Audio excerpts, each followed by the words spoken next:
नमस्कार, मेरा नाम है ओम प्रकाश यादव और आप देख रहे हैं वॉइस ऑफ रिपब्लिक। आज आपसे बात करने का एक विशेष प्रयोजन है। अलग अलग विषयों पर हम लोग तो चर्चा करते ही रहते हैं। स्वास्थ्य, समृद्धि, समसामयिक घटनाएं, कानून, संविधान। आज आपसे योग और प्राणायाम के विषय पर बात करेंगे। जी हाँ, वही प्राणायाम जिसका रेफरेंस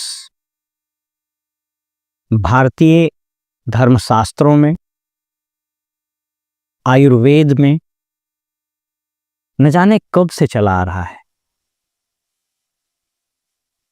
ये ऐसी थाती है, ये ऐसा धरोहर है जो भारत के कण कण में बसा है। भारतीय सभ्यता और संस्कृति योग और प्राणायाम के बगैर चल ही नहीं सकता है, इसकी आप कल्पना ही नहीं कर सकते। लेकिन कालांतर में इन चीजों पर हमने रिसर्च करना बंद किया। अपने इस एपिसोड में हम मुंगेर स्कूल ऑफ योगा के परम आचार्य कुलपति स्वामी निरंजनानंद स्वामी जी को नमन करेंगे। इसके बाद योग गुरु बाबा रामदेव को भी नमन करेंगे। ये दोनों महारथियों ने, दोनों महापुरुषों ने, महारथी मैंने इसलिए कहा कि ये महारथी ही हैं जो इस समर में, संग्राम में योग की ज्योति लेके चल रहे हैं। इन दोनों महापुरुषों ने भारत में योग का न सिर्फ अलख जगाया बल्कि संपूर्ण दुनिया में इसको खोई हुई जो प्रतिष्ठा थी उसको दिलाया था। भगवान कृष्ण ने भगवद गीता में भी अर्जुन से बात करते हुए यही कहा था कि ये वो योग जो मैंने सूर्य को दिया था, सूर्य से इक्ष्वाकु को, और बाद में धीरे धीरे राजा महाराजाओं के पास गया, लेकिन कालांतर में ये योग नष्ट हो गया था। उस योग की महिमा को भगवान कृष्ण ने गीता में भी अर्जुन को बताया था। आज सिर्फ उसके एक कण की, उसके एक प्राणायाम की चर्चा करेंगे, अनुलोम विलोम। मैं इस वीडियो में आपको इसके मैकेनिक्स पर तो बात करेंगे ही, लेकिन इसमें जो साइंस इन्वॉल्व है, दुनिया भर में क्या क्या रिसर्च हुआ है, क्या ये महज एक प्रैक्टिस है, एक सांस लेने की पद्धति है, अपितु इससे विज्ञान भी जुड़ा हुआ है, रिसर्च भी जुड़ा हुआ है, मेडिकल साइंस भी जुड़ा हुआ है। तो आइए देखते हैं अनुलोम विलोम। नमस्कार। आप जब जानेंगे तो देखेंगे कि ये कितना अद्भुत चीज है। ये हम लोग सब लोग जानते हैं, इसको थोड़ा फास्ट करेंगे और 5 मिनट ज्यादा हो सकता है समय हो। प्राण, जीवन शक्ति, वाइटल लाइफ फोर्स, आयान विस्तार। यानी जब आप प्राणायाम करते हैं तो आप अपने लाइफ फोर्स का विस्तार करते हैं, यू एक्सटेंड इट। आप देख रहे हैं इसको, Anulom Vilom is a type of breathing जहां अल्टरनेट नोच से हम सांस लेते हैं। ये 4 शब्द नीचे लिखे हुए हैं, पूरक, कुंभक, रेचक और बाह्य कुंभक। प्राणायाम बाएं नाक से ये बंद करके आप जैसे सांस लेते हैं, धीरे धीरे सांस लेना है, ताकत लगा के नहीं, धीरे धीरे सांस लीजिए। जब आप सांस भर लेते हैं, डायफ्राम को फैल जाता है, तो दिस इज कॉल्ड पूरक। फिर उस सांस को रोकना है जहां तक आप रोक सकते हैं, दैट इज कॉल्ड कुंभक। उसके बाद फिर दूसरे ना, जैसे मैंने लिया, ये पूरक हुआ, मैं रोका, वो कुंभक हुआ, फिर इस नासिका को बंद करके लेफ्ट को राइट से छोड़ा, ये रेचक हुआ, पूरा खाली कर दिया, और उसके बाद रोके रहा, वो बाह्य कुंभक हुआ। ये 4 शब्द याद रखिए, पूरक, कुंभक, रेचक और बाह्य कुंभक। कुंभक का मतलब रोकना। इसमें कुछ चीजों का ध्यान देना है। पहले आपको स्ट्रेट बैठना है, पद्मासन में बैठना है या सुखासन में बैठना है। इसको हम दिखा देते हैं, ये राइट पोस्चर है बैठने का। जिनको बैठने में कठिनाई हो वो दीवार के सहारे भी बैठ सकते हैं, but you have to sit properly. अब आइए आपको जो बताना चाह रहे हैं कि इस छोटी सी प्रक्रिया से ये दाहिने नाक को बंद करके बाएं नाक से लेना पूरक, रोक लिए कुंभक, फिर इस दोनों उंगली से बाएं नासिका को, लेफ्ट नॉस्ट्रिल को बंद करके राइट से छोड़ना रेचक, और फिर बाहर में रोके रहना कुंभक। क्या परिणाम इसका होता है, इसको जरा देख लीजिए। हमारे मस्तिष्क में दो भाग होता है, एक लेफ्ट हेमिस्फीयर और एक राइट हेमिस्फीयर। लेफ्ट और राइट, याद रखिए दुनिया में, आप इसको गौर कीजिएगा इस सेशन के बाद, आप देखिएगा ज्यादातर समय में आप बाएं नाक से सांस ले रहे होते हैं। अगर आप स्वस्थ हैं तो इसका एक छोटा सा एक्सपेरिमेंट है। इसका साइंस कहता है और रिसर्च कहता है कि 3 घंटा लेफ्ट नॉस्ट्रिल से सांस आएगा, उसके बाद फिर 3 घंटा राइट से, फिर 3 घंटा 3 घंटा, यानी 4 या 12 घंटा में ये 6 घंटा का चलना चाहिए साइकिल। ये राइट, ये स्वस्थ आदमी की पहचान है। अगर आप पाएंगे कि अगर आप ऑप्टिमली स्वस्थ नहीं हैं, आप रैंडमली चेक कर लीजिएगा आज दिन में। आप जब चेक कीजिएगा तो पाइएगा कि अरे भाई, तो बाएं नाक से मेरा सांस चल रहा है। ज्यादातर समय में बाएं नाक से सांस चलता रहता है। बाएं नाक से जब सांस लीजिएगा तो राइट हेमिस्फीयर में जाएगा, को एनर्जाइज करेगा, और जब राइट नाक से लीजिएगा नॉस्ट्रिल से तो लेफ्ट वाला हेमिस्फीयर आपको एनर्जाइज करेगा। याद रखिए, बायां जो ब्रेन है, ब्रेन का बायां हिस्सा, लेफ्ट हिस्सा है, वो ब्रेन से इंस्ट्रक्शन लेकर के चलता है। इसलिए बायां पोर्शन का, इसको ध्यान से सुनिएगा, बाएं पोर्शन का जो ब्रेन है यह आदमी को लॉजिकल, कैलकुलेटिव, उसको कैलकुलेशन सिखाता है, उसका कॉग्निटिव ब्रेन होता है, चीजों को समझता है, निर्णय लेता है। ये जो लेफ्ट ब्रेन जो है वो ब्रेन से काम करता है, लेकिन जो राइट ब्रेन है वह दिल से काम करता है। इसलिए राइट ब्रेन से आप ड्रीम्स देखते हैं, आप लोगों को रिकॉग्नाइज करते हैं। कई लोगों को देखिएगा कि इंट्यूशन होता है उसको बहुत, इसका मतलब राइट हेमिस्फीयर उसका बहुत तेजी से काम कर रहा है। इमोशंस, प्यार, मोहब्बत, नफरत, लोगों के चेहरे पहचानना, आवाज पहचान लेना, ये राइट हेमिस्फीयर का काम है। अब आप सोच करके देखिए, क्यों हमारे सपने मर जाते हैं, क्यों हम लोगों को हम भूलने लगते हैं, क्यों हमको इंट्यूशन नहीं होता है? इसलिए इसका यही कारण है कि अक्सर हम एक ही नाक से सांस लेते हैं, और ये अनुलोम विलोम हमको बाध्य करता है कि हम दोनों नाक से सांस लें। अब आगे देखिए, इसको जरा समझिए। लेफ्ट नॉस्ट्रिल, बाएं नॉस्ट्रिल को ईरा नाड़ी कहते हैं, इसको चंद्र नाड़ी भी कहते हैं, बाएं नाक को। ये चंद्र नाड़ी, ये जो बाएं नाक से हम सांस लेते हैं, ये नेगेटिव एनर्जी होता है। इसलिए अक्सर देखिएगा कि जिस आदमी को सुसाइडल टेंडेंसी है, जिस आदमी को बहुत तरह के सपने आते हैं, जो बहुत एंजाइटी में रहता है, जिसको नींद नहीं आती है, उसका प्रमुख कारण वो आदमी चेक कर ले, उसका ज्यादातर माने 24 घंटा में हो सकता है 20 घंटा उसका लेफ्ट नॉस्ट्रिल से ही सांस चल रहा होगा। इससे क्या हुआ, ये negative energy right hemisphere brain में आता है, जो आपके इमोशंस और आपके उन चीजों को बहुत सरचार्ज कर देता है। राइट नॉस्ट्रिल, इसको पिंगला नाड़ी बोलते हैं, इसको सूर्य नाड़ी भी बोलते हैं। ये हीट का प्रतीक है, एनर्जी का प्रतीक है। और जब आप राइट से सांस लीजिएगा तो लेफ्ट हेमिस्फीयर में जाएगा, जो ब्रेन आपका कॉग्निटिव है। इसका मतलब कि स्वस्थ व्यक्ति जो सिर्फ शरीर से ही नहीं अपितु मस्तिष्क से भी स्वस्थ रहना चाहे, या हम लोग कहते हैं कि मेंटली बड़ा साउंड व्यक्ति है, हम लोग कई बार बोलते हैं बड़ा साउंड मेंटल फ्रेम का आदमी है, इसका मतलब उसके दोनों हेमिस्फीयर बराबर काम कर रहे हैं।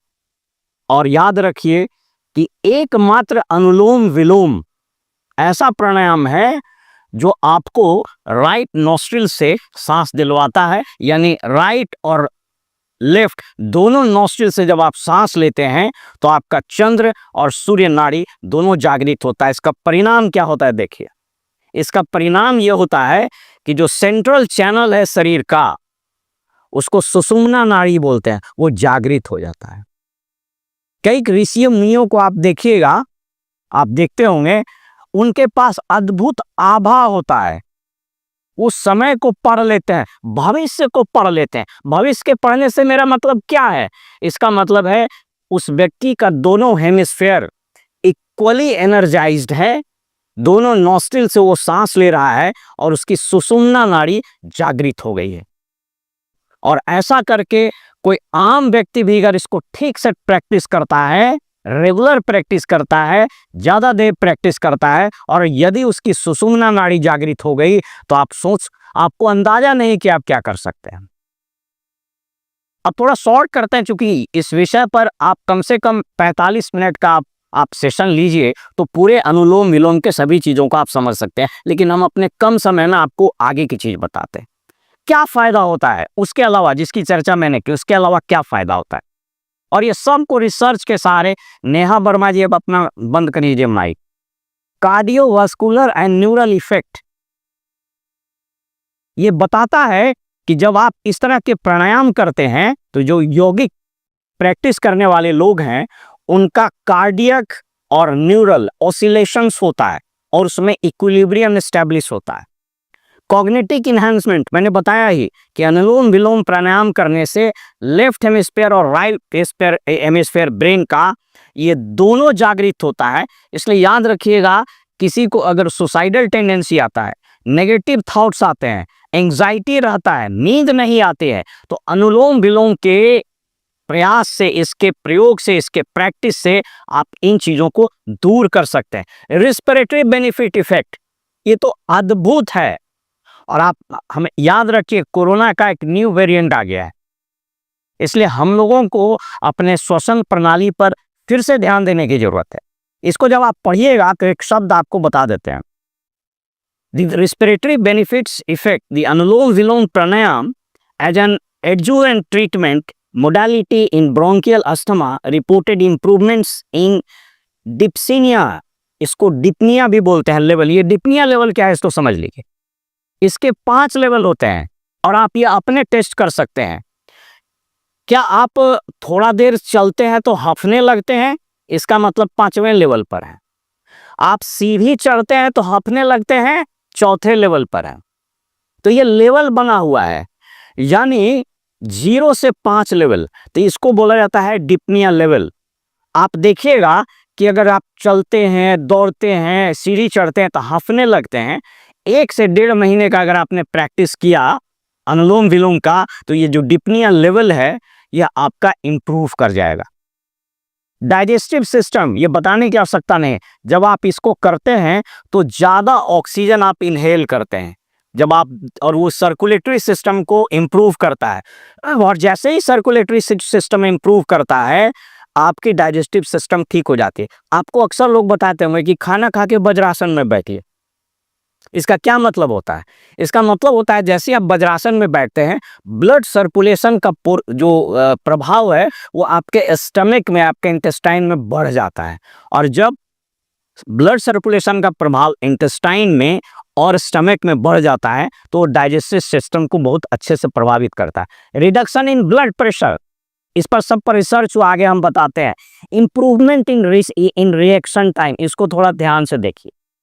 किसी व्यक्ति को रिस्पॉन्स टाइम का मतलब देखिएगा, कई आदमी को आप बोलिएगा तो 5 सेकंड के बाद वो रिस्पॉन्ड करेगा।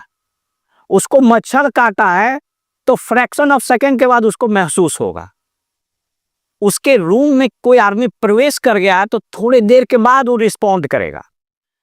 इस पर रिसर्च हुआ है, आगे हम आपको दिखाते हैं। ये बताता है कि अगर आप अनुलोम विलोम करते हैं तो आपका रिफ्लेक्स टाइम, आपका रिस्पॉन्स टाइम वो बिल्कुल मिनिमाइज हो जाएगा। ऑप्टिमम चीज तो ये है कि जैसे मच्छर आ रहा है या कोई चीज आ रहा है तो आप इंट्यूशन करें। तो इंट्यूशन मैंने आपको बता दिया, जब दोनों हेमिस्फेयर ऑप्टिमली काम करेगा तो आपका जो रिएक्शन टाइम है वो 0 हो जाएगा।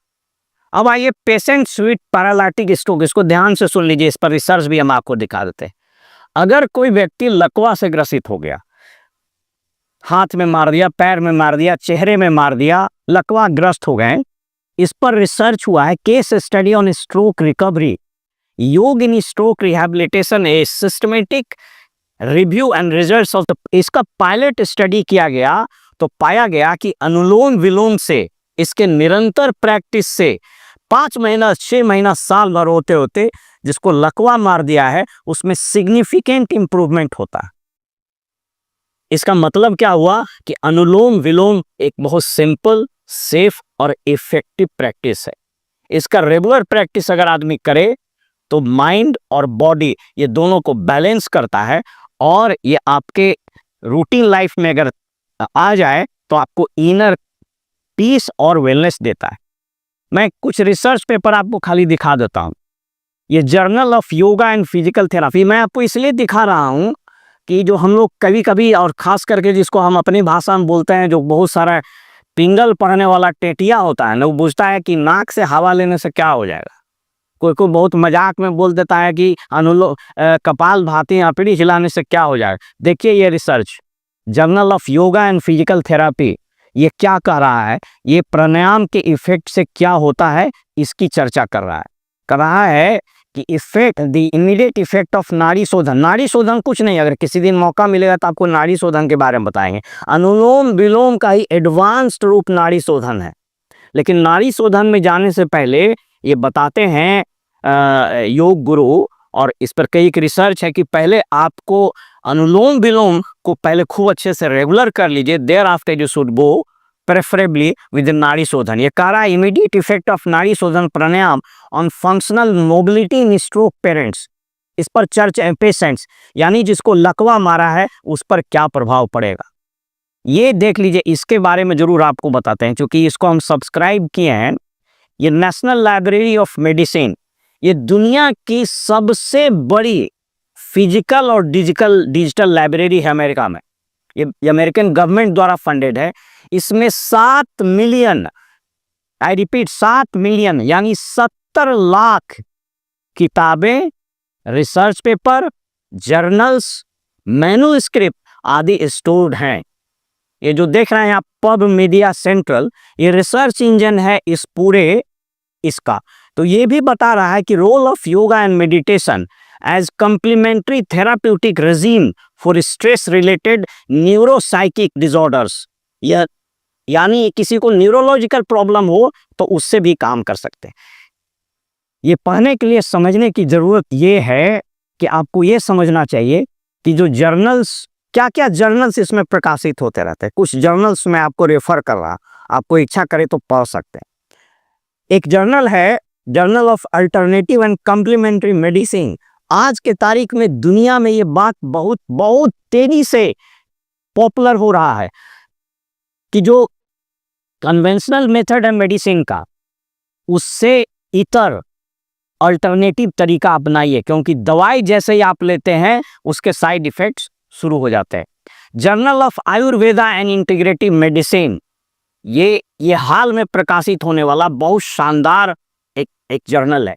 Evidence based complementary and alternative medicine, journal of yoga and physical therapy, Indian journal of traditional knowledge, complementary therapy and medicine, BioMed centre complementary medicine and therapy, and National Library of Medicine USA, जिसकी चर्चा मैंने अभी की। ये वैसे किताब हैं, ये वैसे चीज हैं जो आपको चीजों को बताते हैं। थोड़ा सा ध्यान देना है इसमें, एक जो हम लोग अक्सर भूल करते हैं, इसको फोर्सफुली नहीं करना। हम लोग अक्सर क्या करते हैं, नाक बंद किए,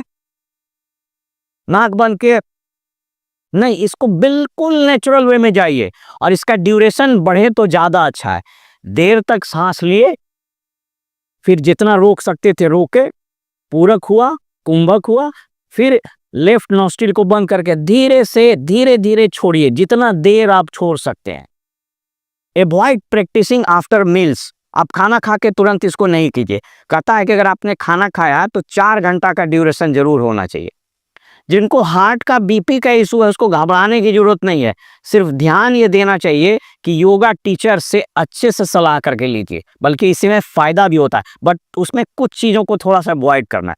प्रेग्नेंट वुमेन को योगा एक्सपर्ट से लेना चाहिए सलाह। अक्सर लोग हम लिख दिया है डॉक्टर इसलिए कि चूंकि प्रैक्टिस है, लेकिन जो योगा के एक्सपर्ट हैं, कई एक ऐसे प्राणायाम हैं, कई एक ऐसे योगा हैं जो प्रेग्नेंट वुमेन के लिए ही बने हैं। और कहता है कि योग 3 साल से लेकर मृत्यु शैया पर जाने तक किया जाना चाहिए। दोस्तों, आपको बता दें कि कहता है कि महाभारत में भीष्म पितामह 163 साल के थे। वेद व्यास, जिनका पूरा नाम कृष्ण द्वैपायन वेद व्यास है, जिन्होंने वेद की रचना की, जिन्होंने भगवत गीता और महाभारत जैसे ग्रंथ लिखे, उनके रेफरेंस से बताया जाता है कि 163 साल की आयु में भीष्म पितामह महाभारत के युद्ध के सबसे प्रबल, सबसे शौर्यवान, सबसे पौरुषशाली योद्धा थे। कहा जाता है उनके बारे में कि उन्होंने आजीवन, जब वो मृत्यु शैया पर, बाणों की शैया पर भी सोए हुए थे, उस वक्त भी उन्होंने प्राणायाम करना नहीं छोड़ा था।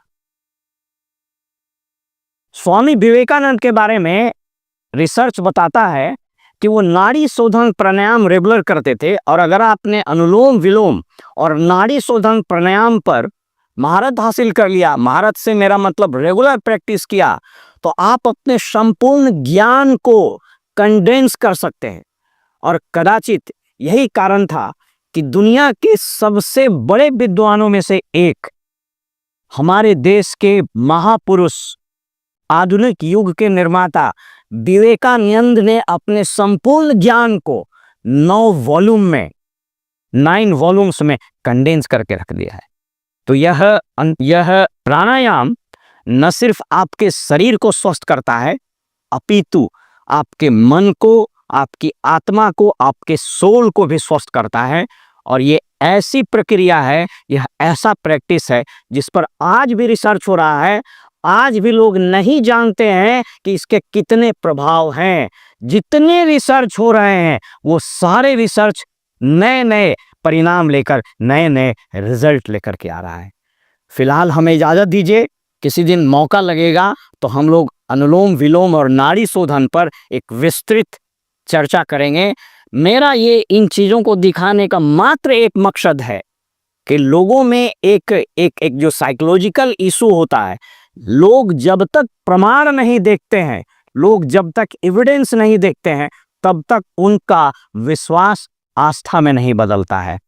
इस स्वास्थ्य से समृद्धि की यात्रा का सिर्फ एक मकसद है कि आपको तमाम प्रमाणों से रूबरू कराया जाए, वो तमाम प्रामाणिक बातें आपको बताई जाए, ताकि आपका विश्वास का अंकुर, आपके विश्वास का किस्लय वो धीरे धीरे वट वृक्ष बन जाए, आपका विश्वास धीरे धीरे आस्था में परिवर्तित हो जाए। और जिस दिन योग और आसन और प्राणायाम के प्रति आपकी आस्था हो जाएगी, आप यकीन कीजिए आपका संपूर्ण जीवन धन्य हो जाएगा। न सिर्फ आप धन्य होइएगा, बल्कि आप हजारों लाखों लोगों के जीवन में सकारात्मक परिवर्तन लाइएगा। फिलहाल हमें इजाजत दीजिए, नमस्कार।